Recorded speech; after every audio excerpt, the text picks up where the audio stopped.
Hey friends, this is Carol Salva, and I am here to tell you about how I set up my classroom for the first days of school. So this is a shout out to all teachers who are going to have a class with newcomers or intermediate students, especially the teachers who are going to be teaching our newest students who may not understand very much of the language that you're speaking on the first day of school. For the last few years, that's been my class. So a lot of times I've had other students in the class who do understand a bit more, but the class is there specifically for newcomers or recent arrivals.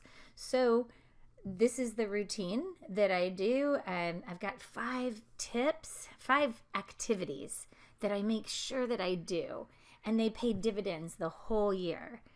But above all, before I even get into the activities, is the welcoming expression and mannerisms that I make sure to be expressing. And remember that they can't understand maybe everything you're saying without gestures and pointing and visuals. So we want to do as much of that as possible.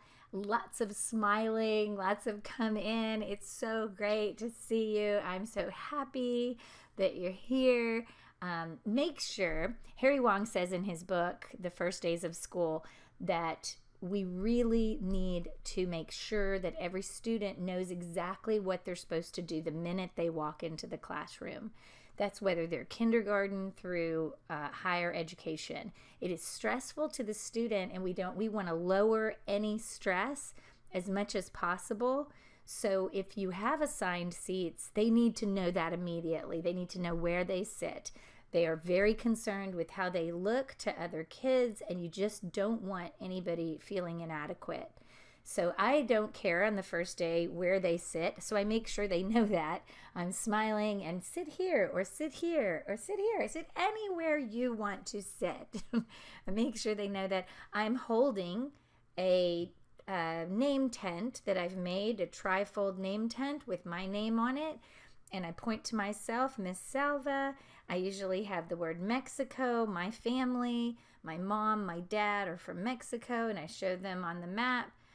And I have English and Spanish. I speak English and Spanish. You'd be amazed when you show them this and point to the map and point to yourself and point to your name. They get it.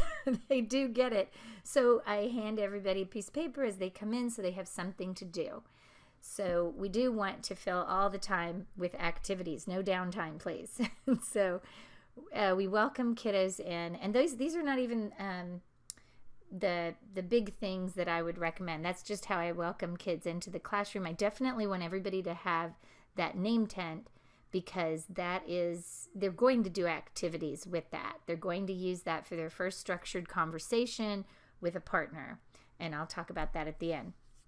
So when they come in, I make sure that they have that piece of paper so they can start making a little name tent for themselves. And I am going to share a Kahoot that I made about myself. If you don't know about Kahoot, you can look elsewhere on my blog. I have tons of information about Kahoot, which is an online free multiple choice game that you can make. It super easy to make the game. When you log into Kahoot.com and log in as a teacher, you can easily put questions and pick the answers and type it in very quickly. I usually only do like 6 questions because I want to play the game with them several times. The first time they're just going to guess. And this is actually what we're calling a selfie Kahoot. So it's about myself. The good folks over at Kahoot told me that when you join the company, you make a Kahoot about yourself, a selfie, and the rest of the employees play the game and try to learn about you. So they suggested I do that with my students, and it was a home run. So definitely, teachers, no matter what you teach, consider making a selfie Kahoot on the first day of school. And that leads right into my first activity for them. So we play the selfie Kahoot, but when I'm playing the Kahoot, you should know that it's very important for you to add visuals for your English learners. All year, every day, all the time, we want visuals for them as much as possible. So the questions, we're going to chorally read, how many children does Miss Salva have? She has 5 children, she has 4 children, she has 2 children, she has 47 children. But the image is there for them. And they're going to guess, and then I'm going to hit where it says show media. A lot of people don't realize that after the students take a guess and answer a question, you can pull that image back up. So you pull the image up and you can show my 3 children. See, I have 3 children. Miss Salva has 3 children. I ask everybody to repeat that with me, and we chorally read it, and I track the print. So this is their first opportunity as a class to produce language. It is just repeating, but it's a choral reading. I read first and I say, listen, this is how it sounds. Miss Salva has, or how many children does Miss Salva have? And I point to those words. They're building sight words right away. They're getting phonemic awareness right away. And this is their first opportunity to chorally read. And so it's a low stress opportunity to practice pronouncing English words. It's not authentic conversations, but we want to start authentic conversations as soon as possible. And the children will tell you that they are more comfortable having authentic conversations when they've practiced the language. So one of the reasons that I really love doing the Selfie Kahoot and having the kids track the print and chorally read is it's going to give me an opportunity to stop and explain to them about choral reading and tracking print. And that the more you read, the more you can read. So read with me right now. We'll have a lot of opportunities all year to have exposure to print that you understand. And if you read it with me, it'll be multiple exposures. You'll get a lot of sight words, and you really will start getting phonemic awareness. And I explain this to the students from day one. A lot of people ask how they don't understand you.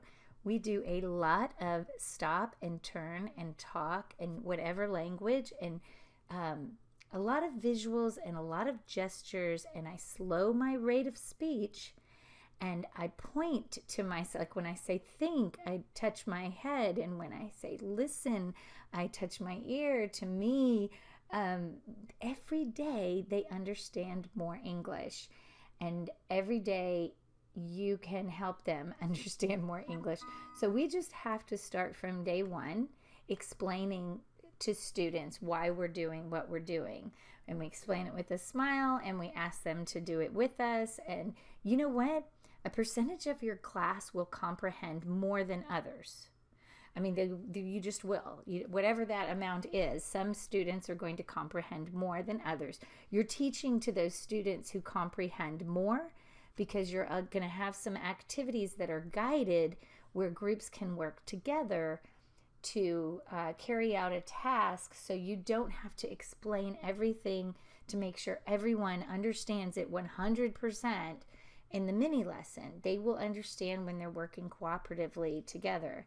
So just keep moving forward. I promise if you slow down and slow your rate of speech and point and use visuals and gestures, you'll be surprised how much, if nothing else, they're following you and doing what you're asking them to do. So those are my walk in the door kind of things. We're all going to make a name tent.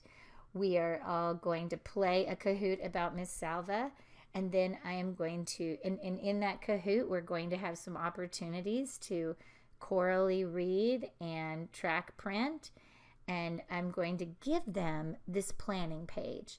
This is a planning page that Kahoot offers to teachers so that you can plan your quizzes that you're making. I love this for the students because the students can use it to create one question about them. They just played one about me, with lots of facts about me. So it's not that much of a stretch to ask them to come up with one fact about themselves. And I'm going to use those papers to create a class selfie Kahoot. If it's a big class like I had this year, I might make 2 because it's just a lot of questions. But if each student gives me, even if it's just an illustration, I've had a lot of students draw things but they didn't have the language to write it. Some of them didn't even have the native language literacy, but they could draw. So, it's a birthday cake with a certain number of candles, and I can understand, oh, you're 16, so how would we say that? And again, with a friend, they can do that. They can totally do that. And so that might even be for homework, depending how much time you have on day one. But I want to get those sheets back. I want to collect those sheets. I want to find some visuals that I have. Definitely visuals. Try it with every Kahoot that you play, every online quiz you play. Visuals are very important so that you can pull the image back up once they guess and then talk about the image. If I can't find a visual, I can take a picture of what they drew and use that. And so all of this is going to honor the students in a big way. Okay, so day one, we're making name tents. And the name tents are going to go with a structured conversation that they're going to have. But first, we're getting kids comfortable, and they're playing a Kahoot about me. They're starting a Kahoot about themselves or a question. They're starting to illustrate and come up with a question. I've had plenty of kids turn that in Spanish or turn that in Arabic. I have no problem with that because we have a language objective. And my language objective on day one is that we will speak using newly acquired vocabulary. And that's part of that Kahoot. That's part of Hello, My Name Is. There's lots of opportunities to be speaking English on day one. So Kahoot about me, start a Kahoot about themselves, and then I would definitely make a what to say instead of I don't know poster. This is a sheltered instruction strategy that's very important for all classrooms, really. It works really well, K through higher ed. Teach kids what to say instead of I don't know. And then when you're calling on students, everyone can participate and everyone can feel successful. So we make this poster together. I usually stick to 3. Because I'm working with newcomers and I don't want to overwhelm anyone. So we start with, may I ask a friend for help? Draw 2 little happy faces, friend. May I ask a friend for help? And we repeat that several times. And I write it and we track the print. So they've got that one. We also say, would you please repeat the question? So if I ask someone and you don't know, you can say, would you please repeat the question? I'm using gestures when I'm making it. I'm doing my hands like this. If you're watching the YouTube, in a repeating motion, in a rotation motion, would you repeat the question? But I'm also drawing the arrows that look like recycle, repeat the question. And they get it. Would you please repeat the question? The next one I use is, may I have some time? I point to my watch to think, and I point to my head. May I have some time to think? And we practice that. I go with those 3. A lot of teachers have an I don't know or what to say instead of I don't know poster in their classrooms, and they have things like, where could I find more information about that? My class, it grows, we add more as they get comfortable with these 3 phrases. And they added some. Here's a picture of one of my students because they voted to, may I use the internet to find the answer? And sometimes they may. So we went ahead and put that up there. So my company that I work for, Sidelitz Education, sells these posters because it's actually step 1 in our 7 steps to a language-rich interactive classroom is banish I don't know. Teach children what to say instead of I don't know. So we spend some time making sure they know that it is totally okay and totally all right not to know. But we don't say I don't know anymore. We say things that get us more information and help us be successful and help our friends. So now we've gone over a couple of things. The Selfie Kahoot and the creating, they're on their way to creating a Selfie Kahoot as a class. And we are also creating an I don't know poster. The next thing that I definitely do is create a social contract. Today, day 1 or day 2, the kids are still pretty well behaved if you're lucky on their own. But we need to put some norms in place. And notice that I said norms. I didn't say rules for my classroom and how you will behave, because I don't care if they're 5 years old or 25 years old. Students should be treated with dignity and respect, and they should be treated the way you want to be treated. So I don't need to be your best friend and let you get away with everything, and I also don't need to be one of those teachers that don't smile before Thanksgiving. That's ridiculous too. We just need to have some norms and some ways that we know we're supposed to behave in here so that learning can take place quickly. We don't want to stop down learning for any reason. You got to grab them there in the first few days of school when everyone is still super hopeful that this could be the year that anything is possible. We haven't started feeling unsuccessful in any classes yet, but this is an opportunity to talk to kids about what are things in your other classes. Why would you not take a risk? Why would you not try? What stops the class from everybody learning? What are things that you don't like? And so we use these 4 questions, and this is from Capturing Kids' Hearts. So the Flippin' group do a great training called Capturing Kids' Hearts, and this is part of what they would train you on if you did that training with them, is how to create a social contract. So I've adapted their questions down for language learners, and we actually, a guy named Joseph Maurer is a master teacher, and he helped me learn how to do this.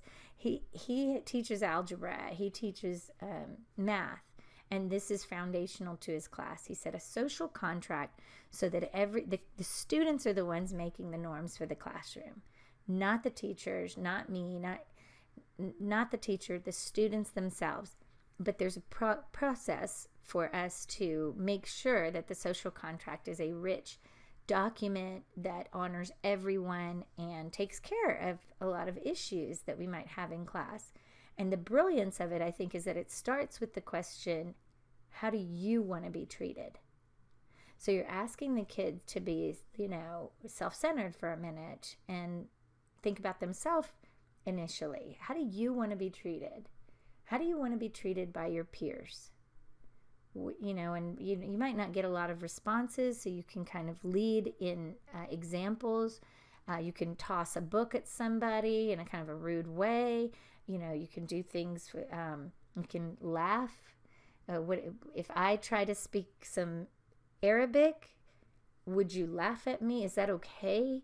If you try to if people in here, if we are going to use English a lot, sometimes you're going to use English in front of each other, and you have to get to a place where you feel that it's safe to speak a lot of English, whether it's right, perfect, or not. Is it okay to laugh at each other then?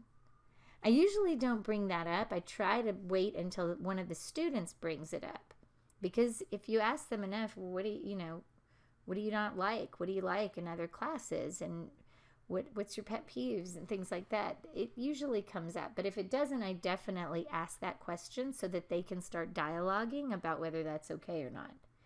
So do you want to be laughed at? Do you want someone to throw materials at you? A lot of things come up in here. I don't want to be hit on the back of the head because people think it's funny. I don't want to hear profanity was a big one this year from some of our Syrian girls that it was just not cool with them. And so, we added the things that the entire class can agree on. I do it on the whiteboard first, and it isn't until everybody agrees that that's going to go on a social contract, because that's just one question. How do you want to be treated? Then we have to go to, how do you think your neighbor wants to be treated? How do you think your peers want to be treated? Because some of you are going to learn English faster than others, or math, or whatever you're teaching. And if another student is taking a risk, and how do you think he wants to be treated by you? So it is the other question, but but they're having to look at it now as how they're acting, not how the other students are acting toward them. And so the way we set up the first one, it's a little easy to do the second one. What is okay and what is not okay? And so we may add some things, but we're adding to the list of how we treat each other. And then it becomes about the teacher. But again, it goes back to the student. How do you want to be treated by your teacher? We talk about that for a while. And we ask them, what are things that have happened over the years that were not okay with you? And a lot of times the kids say, we don't want to be yelled at, we don't want to be ignored, we don't want to be talked down to, we don't want, I had to sign one this year that says Miss Salva speaks to us in a pleasant tone. So, these things are important to them. And so then that final question, how do you think your teacher wants to be treated by you? At this point, we've already gone through a significant amount of time. This is not a short, quick activity. We've gone through a significant amount of time talking about them. How do they want to be treated? How do they think their neighbor wants to be treated? How do they want to be treated by me? So by the time it gets to how do you think I want to be treated, you got to give them credit. They come up with some good things. Most kids, I've even taught a whole group of kids who'd never had formal education and they were in middle school. Even they knew what a classroom looked like and how you should treat the teacher. So they did, they said things like that. We listen to Miss Salva when she is speaking. We pay attention. We track the speaker, things like that. We look at the person talking. Lots of great things. And that's a living document. That thing can change. Once we are all in agreement on what they think the class should be like, then we put it on chart paper. Then it gets signatures from everyone. And I sign it too. And whenever a new kiddo comes in, somebody needs to explain the social contract, and we got to see if that kid is okay with it or if he needs to change something about it. Any child can change parts of it at any time, but the entire class has to agree to have it changed. This is how peer pressure starts to work in your favor. So highly, highly recommend the social contract. Another thing that I do that is great for the first day is we have that structured conversation, right? We make sure that the students have an opportunity to start talking with their peers. Not that they all want to, and in fact, they're pretty awkward about it on the first day. I'm going to include a video so that you can see that it's not super smooth. Yeah, so you'll see in this video that on day 1, I use music. I use an activity called middle school dance where they're holding that name tent, and I have already showed them my name is blank, I'm from blank, and I speak blank. And then they can fill that in because they made their name tent with that information. So we practiced that several times as a whole class, using mine, using kiddos that I call on, but we all say it together. I don't want anybody having to speak in front of the class before they're comfortable. So we all say things together, we chorally read things together, but now it's going to be, and the idea is they need to have that structured conversation with somebody they don't know. And we mix them up all year long in every class multiple times. So I explain to them, you can see how awkward it is if you watch this video, but it gets better and better. And so I'd love for you to see, parts of this video. I'm going to show a little snippet of this video at the first day, and then what it looks like just, a little bit later in the school year. It becomes such a beautiful thing. They are using the walls, they are using their classroom, they're all comfortable speaking with each other. And as long as you've set up structured conversations with sentence frames or even paragraph frames to get their ideas, but your English, they will have those conversations. And there may be something called translanguaging going on where they're using their entire repertoire of language when they communicate with each other. It might go in and out of their native language. But every day we will speak more English. And every day we will have an English goal. We will have a language objective. And we'll meet that language objective every day so that their English keeps moving forward. But we don't want to lose their native language either. We want to not honor that native language in the classroom. So those are my top tips. Those are the things that I would absolutely, without question, make sure that we do as we start our school year. We need to create a safe space for students, and so we're going to do that. I don't know if you realize how many things, if you do these few activities, you've honored kids in more than one way. You've structured conversations. You've given them an opportunity to produce the target language. They realize that they are in a very supportive place. You've welcomed them in a positive way. You've shared about yourself. You've made sure they know you care about them and things, and you want to know about them and learn about them. And you've honored them as mature people who can set norms for a classroom. again, with that social contract, it's not that they never break it. We go back to it and we remind, these are your rules, these aren't my rules, and it smooths itself out. It definitely works better than me imposing rules on them. And then, with the I Don't Know poster, everybody can participate. And actually, that's what helps them participate in other classes without you. It's because they have a way to interact and they have a way to get more information.